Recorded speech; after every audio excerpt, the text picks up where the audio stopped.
American English, British English. Qu'est-ce que vous en pensez, chers amis?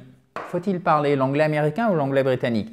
Alors, pour les fidèles abonnés à cette fabuleuse chaîne YouTube, vous connaissez mon point de vue, mais je voudrais tout simplement l'argumenter, non pas, ni même pour vous convaincre et non pas pour vous persuader, mais simplement pour vous donner les éléments d'analyse et après, c'est à vous à décider en votre âme et conscience, si je puis dire. Alors, it is only what I think, ok? It is only, ici une belle diphtongue, ok? It is only what I think. You may have a different opinion. Alors, pourquoi je vous le donne? Je pense que vous savez ce que ça veut dire. Là, déjà, au niveau grammatical, c'est intéressant. Emploi d'un modal qui signifie la probabilité, ok? Il se pourrait que, littéralement, il se pourrait que vous ayez une opinion différente, ok? You may, mais c'est une diphtongue, c'est pas you may, hein, comme le mois de mai en français. La rime, mai, français, pardon. You may have different accent tonique sur la première syllabe. Là aussi, c'est piégeux pour nous, francophones. You may have different opinion, accent tonique sur la seconde syllabe. Ah, oui, je sais, c'est pas de ma faute, hein. C'est pas moi qui l'ai inventé, mais c'est comme ça. Et si vous ne mettez pas, j'allais être grossier, ce d'accent tonique au bon endroit, je suis vraiment désolé, mais franchement, si vous ne le faites pas, vous n'arriverez pas à vous faire comprendre. Donc, c'est la première chose à faire. Prononciation, vocabulaire de base, grammaire de base, syntaxe de base, si vous voulez progresser en anglais, si vous voulez vous débloquer. Il n'y a pas le choix. C'est pour ça que nous, les francophones, souvent, on n'est pas terribles parce que en fait, on met en dernier ce qu'on aime le moins et ce que culturellement, on est moins apte à faire, la prononciation, alors que ça devrait être la première chose. Quel dommage! It is only what I think. You may have a different opinion. Vous pourriez penser, par exemple, qu'il faut apprendre le British English en premier. Je pense que c'est une erreur. And let me tell you why. There are many types of English. Accent tonique ici. But the most common is American English. American English. Et là, je ne caricature pas. Réellement, c'est American English. C'est un accent, mais j'aime pas trop l'appeler accent, mais c'est une prononciation, voilà, globalement, qui est très nasale, donc avec le nez et la gorge aussi. American English, you know what I mean, right? There are many types of English, but the most common is American English. Okay, guys, American English. At the end of the day, there is no major differences. There is no major difference. Okay, guys? Deux choses. At the end of the day, je sais que dans les grosses boîtes, notamment si vous travaillez dans des boîtes anglophones, je suis sûr que vous le dites en français à la fin de la journée. Ça s'emploie en français, mais c'est du franglais. Et elle est très imagée, elle est très simple, elle est très courante en anglais. Donc, à la fin de la journée, pour dire en bon français, qu'est-ce que ça pourrait être la traduction? En fin de compte, par exemple, ok? Donc, en fin de compte, il n'y a pas de différence majeure, ok, guys? Une chose au niveau de la prononciation, vous voyez?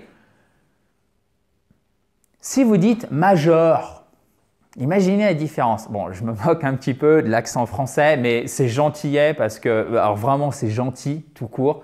Et c'est pour, si vous voulez, entre guillemets, ce trait d'humour, c'est pour mieux faire ressortir à quel point il y a une énorme différence, et vous le savez, entre une prononciation qui est au moins acceptable et si on ne fait aucun effort. Major, major. Regardez, écoutez la différence. Major, major. C'est plus le même mot. Ce n'est plus le même mot pour les oreilles d'un anglophone et sûrement pour les vôtres aussi, en tout cas je l'espère. Major, majeur. Ok, guys? Donc, au niveau du sens aussi, il n'y a pas de différence majeure en fin de compte. 99% de l'anglais britannique est commun avec l'anglais américain et réciproquement. Et d'ailleurs, il y a tellement many types of English, ok? Dans le monde, il y a l'anglais de Singapour, il y a l'anglais australien, l'anglais irlandais, les écossais. Alors là, ils ont un accent, les écossais, les irlandais. Good luck, my friends. Et en fait, ben non, c'est la même chose. Ils ont un accent aux États-Unis, ils ont un accent en Angleterre, ils ont un accent en Nouvelle-Zélande qui est aussi, entre guillemets, fort pour nous quand on n'est pas habitué à l'appréhender. Donc finalement, apprenez la forme la plus courante, American English. Ça n'a rien à voir avec d'éventuelles vues politiques. Je sais très bien que, par exemple, depuis que Trump a été élu, du coup, les États-Unis ont une image qui s'est dégradée, notamment auprès, on va dire, de la francophonie de manière générale, mais c'est encore plus vrai, je pense, en France. Donc, du coup, à mon avis, là, c'est une erreur. On assimile, parce que chaque pays, de vous à moi, est formidable, même si on n'est pas d'accord avec tout. Il suffit de voyager pour s'en rendre compte. On assimile en fait, par exemple, le chef d'État, la politique ou certaines pratiques culturelles à l'emploi de la langue. Non, là, on emploie l'anglais parce que c'est aussi un outil pour vous. Donc, autant, et là, c'est quelque chose que peuvent nous apprendre les anglo-saxons d'ailleurs, autant être pragmatique. Donc, aller sur l'American English qui est 10 fois plus utilisé que l'anglais britannique. C'est aussi simple que ça. Donc, il ne faut pas s'embêter, tout simplement. Et pourquoi on vous a appris l'anglais britannique, au fait? Parce que l'Angleterre, c'est juste à côté. Donc, pour un prof, c'est beaucoup plus simple d'aller se former en Angleterre, visa, argent, etc., qu'aller aux États-Unis. Hein. Ne cherchez pas plus loin. OK, guys? Avant de voir quand même les quelques differences, OK, accent tonique en premier, abonnez-vous à cette fabuleuse chaîne YouTube, chers amis. Vous cliquez sur le i en bas à droite. Pas le i, je vous raconte n'importe quoi. Le bouton rouge, c'était pour voir si vous suiviez en fait. Hein, OK? Juste ici, right? There. OK. But some differences remain. Belle diphtongue ici, c'est la même que dans major, que vous avez aussi dans day. C'est pas day comme le mois de mai en français. Day. OK? Diphtongue, major.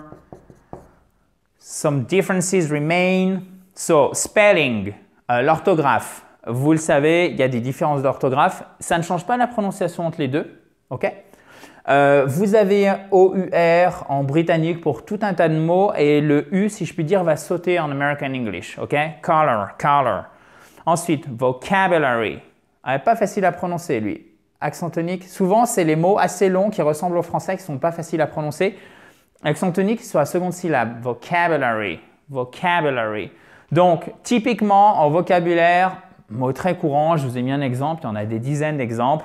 Et ce n'est pas parce qu'il y a des dizaines d'exemples qu'il faut s'affoler et penser que c'est deux langues différentes. Attention, d'autant plus que c'est bien d'aller chercher les différences, il n'y a pas de souci là-dessus, mais il ne faut pas non plus se focaliser là-dessus, ce n'est pas important. Okay? Il faut avoir des priorités, on ne peut pas tout faire. Le but, c'est de progresser sur les bases. Petrol, gas. Gas, c'est l'essence, OK? En American English, attention, ce n'est pas le gaz. OK? Gas. Et petrol, ce n'est pas le pétrole, c'est l'essence en British English. Et le pétrole, ça se dit oil.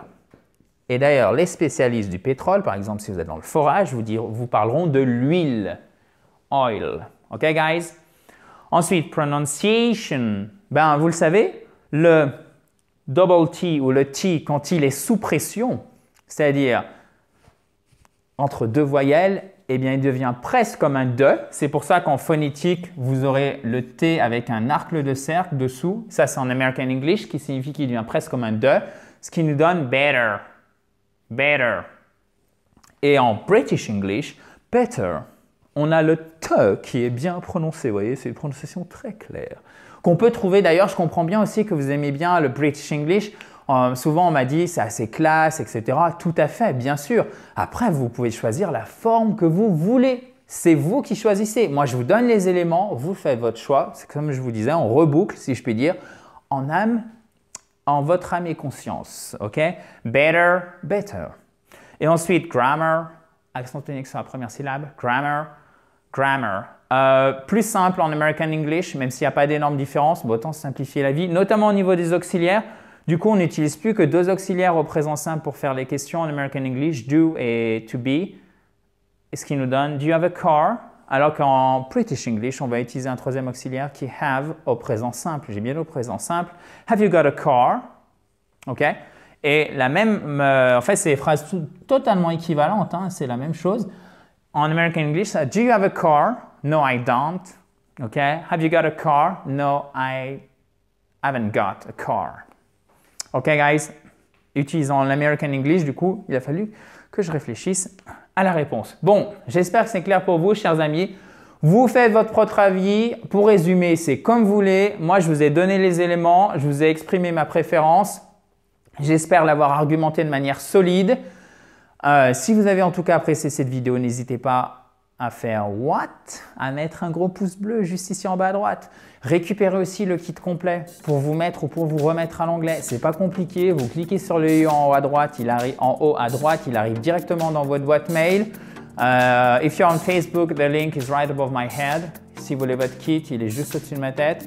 Vous l'avez aussi le lien sous la vidéo si vous ne trouvez pas le i en haut à droite. Profitez-en, abonnez-vous à cette fabuleuse chaîne YouTube en cliquant sur le bouton rouge right there. Et on se retrouve bien évidemment demain dans la joie et la bonne humeur. Thank you very much guys. Have a great day. Bye bye. Et une dernière chose, je le redis aussi pour les nouveaux. Guys, c'est pas les gars, c'est plutôt chers amis. C'est quasiment neutre, c'est-à-dire ça s'adresse autant à la jante féminine qu'à la jante masculine. Okay? On fait pas de différence sur cette fabuleuse chaîne YouTube. Bye bye guys. Well.